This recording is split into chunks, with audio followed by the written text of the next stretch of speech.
ஏண்டா டே பல்லு வரைக்கும் வளர்க்கணேன். அவனுங்க எல்லாம் குளிக்கிறானுங்க. இது பந்தாடுறானுங்க. இப்போ பந்தாடண்டா. ஏன்டா உக்காந்துக்கிற? ஐயோ நோத்துறா நக்கன பையன். ஏய் வந்து உக்காரு. அம்மா உக்காருனா அப்படி பிடிக்கிறாண்டி. சி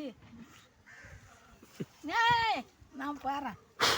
ஆடாங்க கூதிர காயத உக்கா போடா. ஏன்னா இருந்தால் எடுத்து அடிக்கிறான்.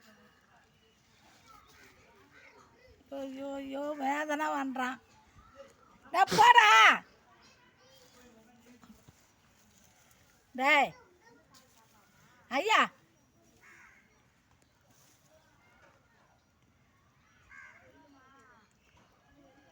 குளிச்சிக்கிறேன்டா. ஏன்டா என்ன